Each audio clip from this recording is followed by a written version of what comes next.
Good morning, afternoon, and or evening, my sexy compatriots. This is the cup of coffee you all know I love, minty coffee. In line with the previously done back scratcher versus power jack and detonator versus thruster videos, I thought it apt to do such a video for two of Pyro's primaries to complete the triad. Up for dissection today, the Backburner and the Dragon's Fury. Yet again, we have two very powerful, very effective weapons that fit different situations better than one another. But how exactly do they weigh up, and is one necessarily far better than the other?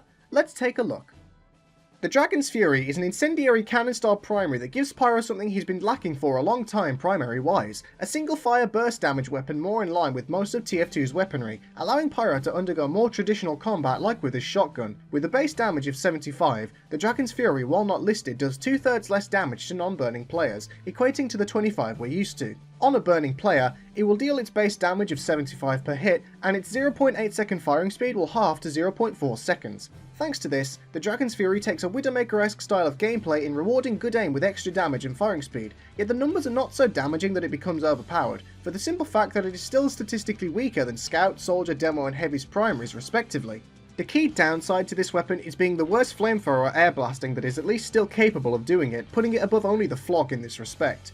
Due to a slower repressurization rate on air blast, the cooldown between puffs is now a staggering 1.6 seconds, half to 0.8 if done after hitting a target. This has two key weaknesses, the first and most obvious being that having only 2 air blasts every 3 seconds is crippling against soldiers and demo men, who have an even easier chance to put you down before you get close, especially since their primary still outdamage the Fury. The second is that the repressurization of the barrel is shared between the primary and alt fire. If you air blast, that's 1.6 seconds you have no ability to fire as well as air blast, leaving you open to a counter attack.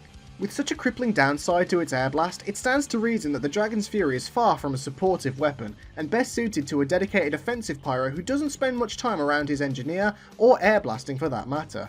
However, it is a reliably good tool for flanking, since getting the jump on other classes can compensate for its weakness to counterattacks. Once you're spotted though, its dueling potential against most classes cuts by a fair deal.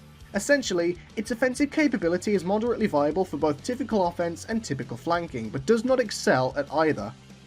The Backburner is a flank-heavy primary focused entirely on a roaming playstyle, as evidenced by its signature crits from behind, though the range of the back hitbox that gives you these crits is considerably smaller than backstats, so keep that in mind. Its only downside is an increased air blast cost up to 50 ammo from the usual 20, giving you 4 air blasts per 200 ammo. You think that's bad? Back in 2008, this thing gave Pyros 50 extra health. Clearly, this weapon is best suited to a flanking playstyle, and being paired with the thermal thruster and back scratcher can turn you into a viable roaming class. There's really not much else to say about it because it's that simple. Its only real weakness is against projectile happy spammers, and it is best utilised from behind in particular. However, as a pyro main confident in his judgment, I feel it important to make one thing inherently clear about this weapon. I have to say, the Backburner is probably the closest thing to an overpowered weapon Pyro has right now. While just as counterable as any flamethrower, its downsides do not reflect at all upon how it's meant to be used. If flanking behind people is the function of the weapon, reflecting will rarely come into play, so this downside is all but insignificant. Personally, I would give this weapon a flat 25% damage penalty, meaning the max damage of 13 per tick at close range lowers to 9.75, and the lowest damage of 6.5 per tick at the end of the cone lowers to 4.8. What this means is that to make optimal use of the crits, you have to not only flank players from behind, but actually be close to them, much like a spy.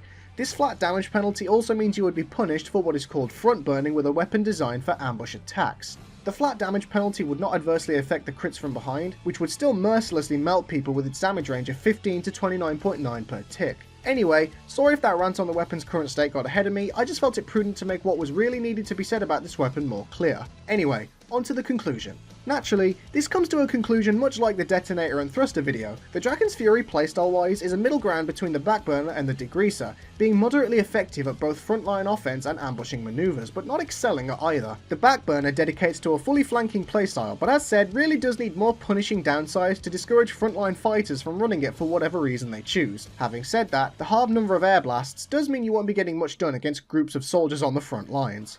What do you think? Do you side with the Dragon's Fury or the Backburner? I'd love to hear your thoughts. This has been the cup of coffee you all know and love, and as always, I shall see you next time, my sexy compatriots. Bye!